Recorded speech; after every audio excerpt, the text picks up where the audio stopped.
बहुत दिनों पुरानी बात है। एक घने जंगल में पिंकी चिड़िया अपनी बेटी रिंकी के साथ रहती थी। एक बार पिंकी चिड़िया का पति बीमार पड़ गया और बीमारी की वजह से वह स्वर्गवासी हो गया। इस घटना से पिंकी चिड़िया रोने लगी। वह रोते रोते बोली, हे भगवान, यह तुमने क्या किया? मेरे हंसते खेलते परिवार को किसकी नजर लगी? अब मैं और रिंकी तुम्हारे बिना कैसे जिएंगे? और वह रोने लगी। अपनी माँ को रोते देख रिंकी चिड़िया भी रोने लगी। इसी तरह कई दिन गुजर गए। उनके घर का राशन पानी भी समाप्त हो गया था। तब मजबूरन पिंकी चिड़िया भोजन की तलाश में बाहर जाने का सोचती है। पिंकी चिड़िया रिंकी से कहती है, देखो बेटा, घर का सारा राशन खत्म हो गया है। अब मजबूरन मुझे ही दाना पानी का इंतजाम करना पड़ेगा, इसलिए मैं भोजन की तलाश में बाहर जा रही हूँ। मेरे वापस लौटने तक तुम घर में रहो, मैं जल्द ही वापस आ जाऊंगी। ठीक है माँ, मैं कहीं नहीं जाऊंगी, घर में ही रहूंगी, रिंकी ने जवाब दिया। ऐसा सुनते ही पिंकी चिड़िया भोजन की तलाश में बाहर चली जाती है। कुछ देर के बाद रिंकी चिड़िया के पास एक बुलबुल आती है और कहती है, अरे रिंकी बहन, बहुत दिन हो गए, तुम बाहर ही नहीं आई। चलो चलते हैं, बाहर थोड़ा खेलते हैं। नहीं बुलबुल बहना, मैं तुम्हारे साथ नहीं आ सकती, माँ ने मना किया है, रिंकी बोली।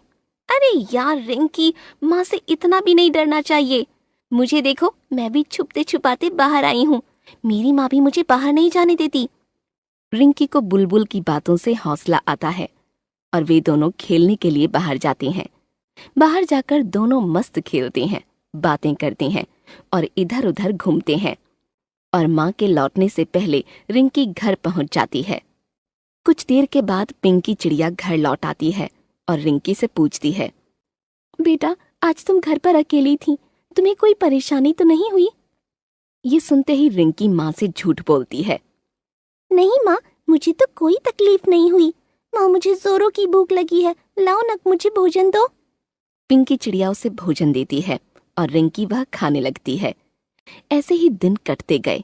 पिंकी चिड़िया रोज सुबह भोजन की तलाश में घर के बाहर जाती और रिंकी इधर अपने दोस्तों के साथ मस्त खेलती रहती। एक दिन की बात है, रिंकी चिड़िया रोज रोज एक ही जैसे दाने खा खा कर बोर हो गई थी। क्या माँ, रोज रोज आप मुझे वही दाने खिलाती हो? आज मैं इसे नहीं खाऊंगी, मुझे आज अनार के दाने चाहिए।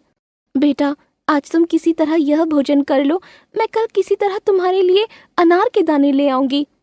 अगले दिन पिंकी चिड़िया तोता सेठ के पास जाती है और उससे कहती है, तोता सेठ, क्या आप मुझे इस पेड़ का एक अनार दे सकते हो? मेरी बेटी बहुत दिनों से अनार के दाने खाने की जिद कर रही है। नहीं नहीं, मैं तुम्हें अनार नहीं दे सकता। ये सब अनार हमारे बिरादरी के तोतों के लिए रखे हैं। तुम चली जाओ यहाँ से। तोता बोला, सेठ जी, ऐसा जुल्म मत करो, मेरी बेटी नाराज हो जाएगी मुझ पर, रहम करो सेठ जी। पिंकी चिड़िया तोते के सामने गिड़गिड़ाने लगी। ठीक है, पर इसके बदले तुम्हें एक काम करना होगा। हाँ हाँ सेठ जी, मैं आपका हर काम करने के लिए तैयार हूँ, बस मुझे एक अनार दे दीजिए। ठीक है, इस पेड़ के नीचे जो कांटे पड़े हैं वो तुम्हें यहाँ से हटाने होंगे, तभी तुम्हें अनार मिलेगा।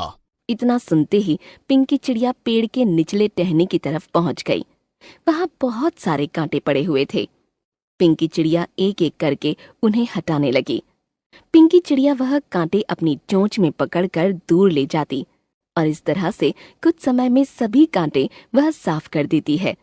लेकिन यह काम करते करते उसे बहुत सारे कांटे चुभ जाते हैं और वह जख्मी हो जाती है। कुछ देर के बाद वह अनार लेकर अपने घर पहुंचती है। रिंकी बेटा, यह लो तुम्हारे लिए मैं आज अनार ले आई हूँ, तुम्हें चाहिए थे ना?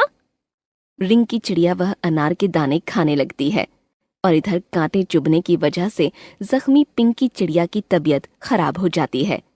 वह अपनी बेटी से कहती है, बेटा, मुझे माफ कर दो, मैं आज के दिन ही तुम्हारे लिए अनार ला सकी। अब मेरे चलने का समय आ गया है, तुम अपना ख्याल रखना और जो मिले वह खा लेना। ऐसा कहकर पिंकी चिड़िया अपनी आंखें हमेशा के लिए बंद कर लेती है। पिंकी बेचारी हमेशा के लिए अनाथ हो जाती है।